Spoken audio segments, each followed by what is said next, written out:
தனியார் வானிலை ஆய்வாளர் திரு பிரதீப் ஜான் இணைந்திருக்கிறார். வணக்கம் பிரதீப் ஜான்.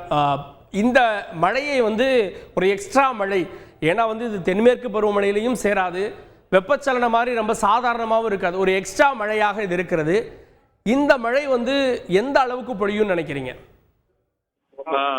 மெயினா பாத்தீங்கன்னா இந்த மேலடுக்கு சுழற்சியானது நமக்கு வருகின்ற நாட்கள்ல நமக்கு தென்மேற்கு கடல்ல, அதாவது நம்ம தமிழகத்துக்கும் இலங்கைக்கு அங்க அருகே நம்ம வர மாதிரி இருக்கிறது.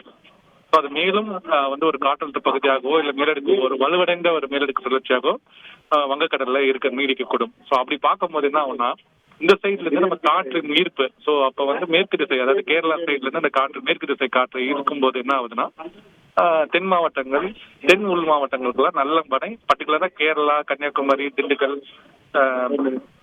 நம்ம தென்காசி, தேனி இது போன்ற மாவட்டங்களுக்கெல்லாம் கனமழையிலிருந்து மிக கனமழை பெய்யறதுக்கான வாய்ப்பு இருக்கு. பர்டிகுலரா குமரி மாவட்டம், குமரி நெல்லை மாவட்டத்துல அதிக கனமழை பெய்யறதுக்கு வாய்ப்பு இருக்கிற மாதிரி தெரியுது.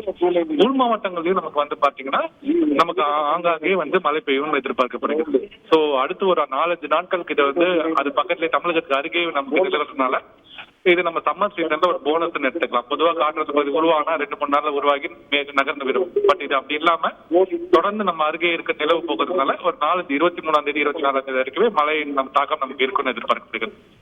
ஓகே, அதோடய சேர்ந்து நமக்கு தென்மேற்கு பருவமழையும் தொடங்கிடுமா? ஏன்னா இப்போ தென்மேற்கு பருவமழை மாதிரியே தான் கேரளாவிலேயும் மழை பெய்யுது, தெற்கில் இருக்கக்கூடிய பகுதிகளிலையும் தமிழ்நாட்டினுடைய பகுதிகளையும் மழை பெய்யுது.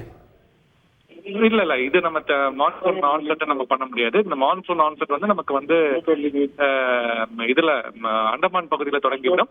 இது நம்ம பே பிரான்ச் சொல்லலாம். தென்மேற்கு பருவமழைக்கு 2 பிரான்ச் இருக்கு, bay branch, Arabian sea branch. Arabian sea branch நம்ம கேரளால தொடங்குறது நமக்கு மாத இறுதியில நமக்கு ஜூன் முதல் 2 நாட்கள்லயோ இல்ல மாத இறுதியிலயோ தொடங்குறதுக்கான வாய்ப்பு இருக்கு. ஸோ இது மாதிரி மழை பெஞ்சாலுமே இது தென்மேற்கு பருவமழை கணக்கு வராது. ஸோ இது நம்ம சம்மர் சீசன் ரேஞ்ச் தான் நம்ம சொல்லும்போது. நாளைய தினம் IPL போட்டிகளுக்கு இந்த மழையால இடையூறு இருக்குமா? ஏன்னா பெங்களூர் போன்ற இடங்கள்லயும் மழை இருப்பதற்கான வாய்ப்பு பார்க்கிறோம். ஆமா, கண்டிப்பா நம்ம இது ஒரு கன்சிஸ்டன்டாவே அந்த டைம்ல ஈவினிங் டைம்ல பெங்களூர் பக்கத்துல ரெயின்ஸ் இருக்கிற மாதிரி நமக்கு தெரியுது. ஸோ மழை, ஆனா ஒரு குட் நியூஸ் என்னன்னா ஹைதராபாத் மாதிரி நமக்கு ட்ரைனேஜ் சிஸ்டம் இதுல நல்லா சின்னசாமி ஸ்டேடியம்ல நல்லாவே இருக்குது. ஸோ அந்த ஒரு ஆஸ்பெக்ட நம்ம பாசிட்டிவா பாக்குறோம். பட் மழையோட இது தாக்கம் கண்டிப்பா இன்ஃபுளுன்ஸ் அதுல இருக்கும். மேபி ஃபுல் மேட்ச் 20 overs கண்டிப்பா பார்க்கறதுக்கான வாய்ப்பு மிக மிக குறைவு தான் நான் சொல்லுவேன். நன்றி திரு பிரதீப் ஜான்.